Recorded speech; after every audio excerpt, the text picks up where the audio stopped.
Okay. I have no idea how this video is gonna go. It's gonna be a lot of me ranting, but I want to share my thoughts about Brian Barczyk with you all. In case this video kind of blows up and you guys have no idea who I am, my name's Mike. I run Alpha Reptile, Instagram, Facebook, Twitter, YouTube obviously.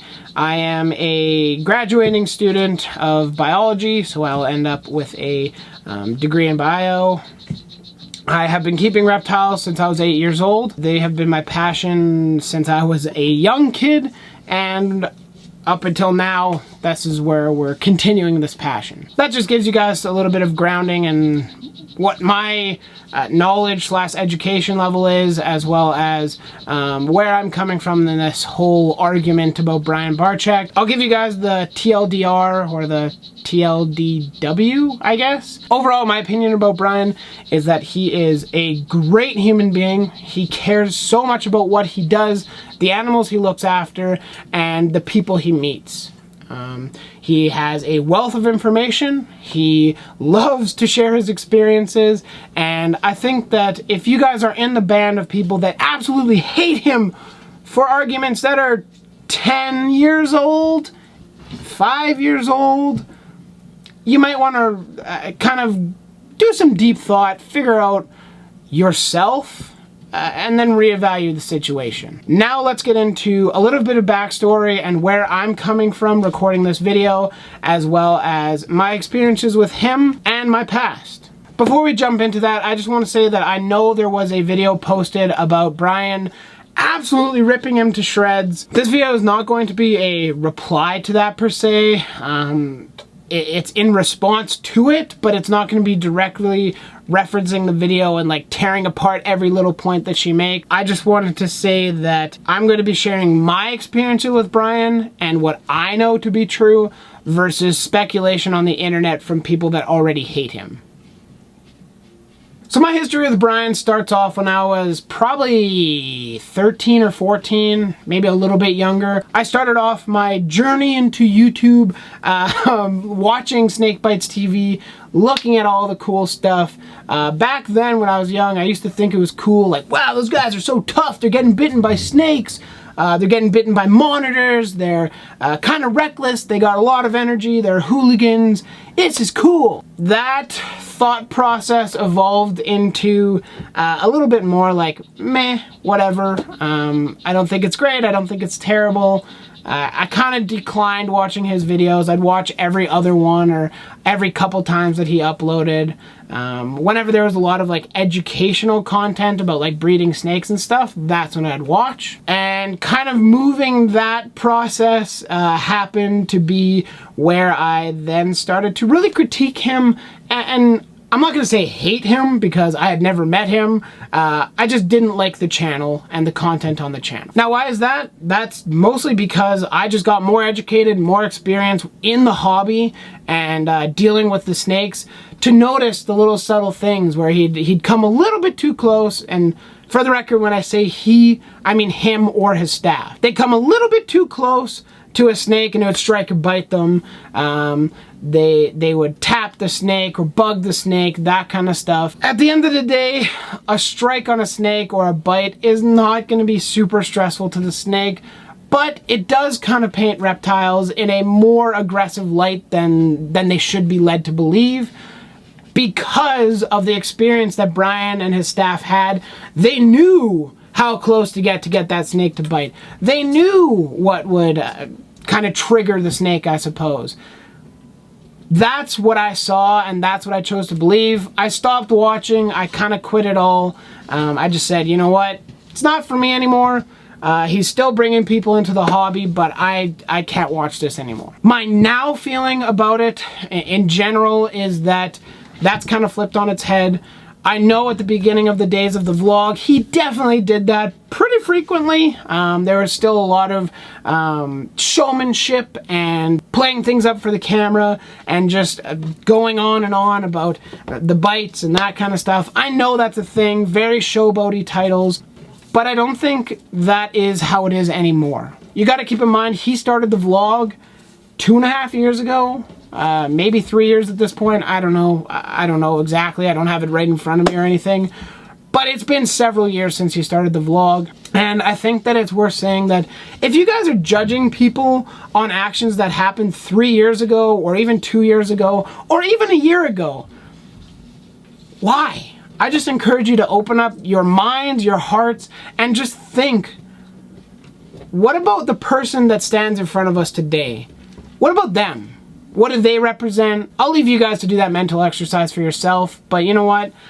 I think that the vlog has changed quite a bit now. Don't get me wrong, I know there's still some of that in there, and there is focus on things that might not reflect well on him. But I think if you look at all cause, there's been a great increase in the quality, the education, and just the showmanship of the vlog. There's less of it. There's more like, wow, this is a really cool animal, check it out, that kind of thing. Now with that said, I want to get into the experience that I had with Brian in the Repterraeum. Now that you know what my background with him is, now you guys can, I guess, understand where I'm coming from when I'm sharing what happened and how it went down. My friends from Canada, I'm Canadian as well, and my buddy from Buffalo, we all three went down to the Repterraeum to help Brian build the Repterraeum. Me, Hunter, and Steve were kind of like Brian's, like, underbodies. Stuart and Brian were kind of the head honchos of the gig, and then people were looking to Steve, Hunter, and I for guidance, what to do next, where to put this, that kind of thing. Rewinding a couple days, I got to Michigan a couple days before my friends did, and I had the opportunity to hang out with Brian for 2 days straight, doing whatever I wanted, and just indulging myself, looking at cages, looking at animals, filming, that kind of thing while I was there. And I will let you guys know that the first thing that Brian said to me, I walked in the doors, he said, I challenge you to look for any snake mites, to look for any unhealthy animals that we're not aware of. Just explore. Go look around, find something wrong, and tell me about it. I was like, okay, we can do this. I can do this. I'm gonna go find a snake bite. This combined with me and my friends when they got there a couple days later, he did the same thing and we all went looking, could not find a single snake mite. Some of you guys might know me and know that I do not personally keep any snakes at home. However, I have worked in pet stores for almost 10 years now, and I have dealt with hundreds of snakes. Many with snake mites, many without snake mites. I know what a snake mite looks like, and I know that it does take a couple minutes to inspect a snake and really look to find them. So we did that. We went through, we looked at colubrids, ball pythons, pretty much anything they had there, looking for snake mites, trying to find something, trying to validate all these claims on the internet that, oh, he has snake mites and everything's dying and everything. Now, I will tell you that it's no secret. Any person, I currently have an animal that's not doing very well. It happens. In a snake collection, in a breeding facility of 3,000 to 5,000 snakes, there's going to be sick animals. It's a fact. Every single one was labeled and looked after properly. Any snakes that had stuck shed were bathed daily. That is something that, after talking with my buddy who is working as a vet tech right now, we looked through there, and of all the collections that he and I have been to, no one does that. I'm not saying they don't exist, I'm saying that nobody does it. That's crazy. That's a lot of work. It just shows the dedication of him, his staff, and everybody in that team. So after spending those couple days, Brian treated me like a princess. Thank you, Brian.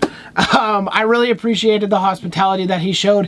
He took 2 days out of his work schedule to talk with me, to show me around, to let me hang out with Lucy, with Daisy, with RJ, with all of the animals that you guys know and love. And that alone, for a person that is as busy as he is incredible. That's nuts. Don't get me wrong, I've been in the business world working with a company that I made some videos with, and some of the manager, or one manager specifically, he'd pull out his phone and he'd be in another galaxy. You couldn't talk to him. He's gone. Brian, he'd pull out his phone, he'd talk on the phone, but it's necessary. He's got stuff going on, and he'd still reply to you. He is just so good at talking and managing people that it is something that I've never really seen before. There were some instances that I don't know how he kept his cool. The Repterraeum, it went relatively smoothly, but there were definitely some issues that happened here and there, and he dealt with them with poise and respect and very open-minded. So congratulations, Brian. That's absolutely insane. But I also wanted to talk about his staff because back when a lot of those videos were taken, or pictures of like really unhealthy animals were taken, was when he had something like, I'm going to say a number like 300,000 snakes or maybe 150,000 snakes, something like that. At a snake collection of that size, Brian is not the one looking after the animals, you guys. That's something that people just don't seem to understand. And a lot of people making these claims of, well, if he's not looking after them, he should make sure they do. You don't have time in a day, in 2 days, in a week to go through 300 or 150,000 snakes, opening bins, making sure everything is pristine. Not one person could do that. That's why he has employees. They're responsible for it. So a lot of those pictures are, I know some of them were from employees, and I know that you just can't deal with that in one person. People think it's like him neglecting the animals or him causing this to happen. No, that's ridiculous. Why? Like, think. You know, I just don't get it. But his current employees, including everybody that works there looking after animals, are absolutely incredible. I know you guys see Eric and Kelsey and a lot of the regulars all the time. There's people more behind the scenes like Bruce that you don't see all the time, but are still there caring for animals, and they are top notch. They know what they're talking about.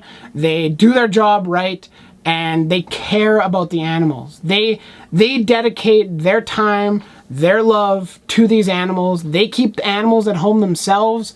And I know they're getting paid to do that, but you know what? At the end of the day, if you can get paid to do what you love, why wouldn't you? I would work at PHP in a heartbeat. Brian, hit me up for a visa. Let's do it. I'm in. Let's do it, okay? Okay. But that's just a quick little note on the employees. It's their responsibility to look after the animals. That's their job. That's what they do.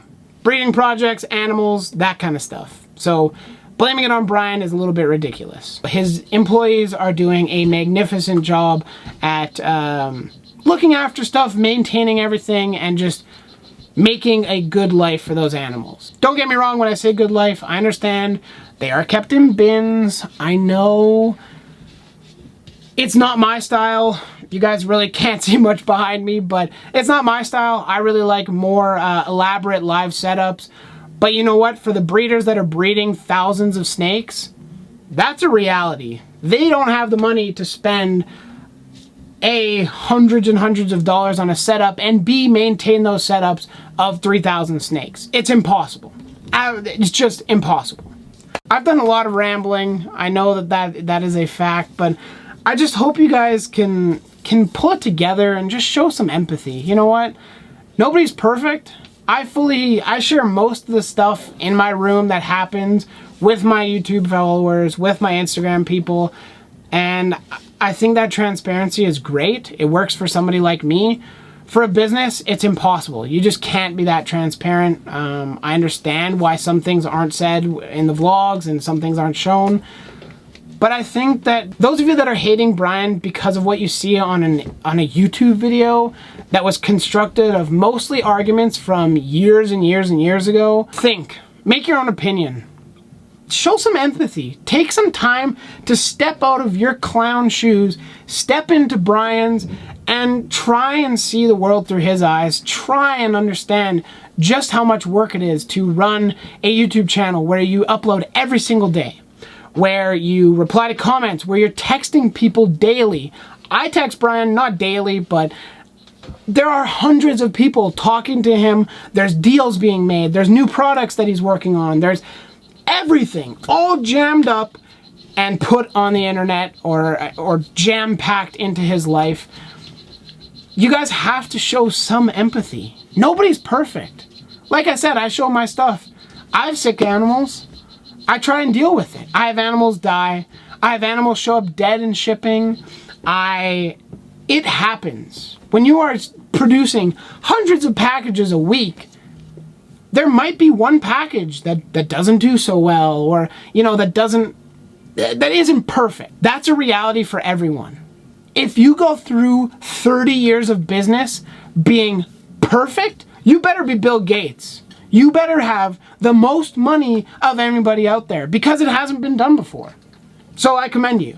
As you can tell, I'm getting a little heated, but I just want to say, like I said, show some empathy, step into his shoes, and try and see the world through different eyes. I do this exercise all the time because I think it's healthy to take into consideration. Some of the stuff people say about him is so far from the truth that I wish you could just show them. You know, it's just like, no, take a look. People that call him an animal abuser, talk to him for 10 minutes. If you go to the Repterraeum, you go to BHB, and you call him an animal abuser, I think that's going to wrap it up. I don't want to say too much more. I think that kind of just brings together my past of what I thought about Brian, what I think about Brian now, as well as my incredible experience at the Repterraeum. If you guys are interested, I do have a video building the Repterraeum. You guys can find it on my YouTube channel. I might remember to link it down below. Right now, I just want to say a message to Brian. Man, you know as well as I do, nobody's perfect. You're not perfect. I'm far from perfect. Take it in stride.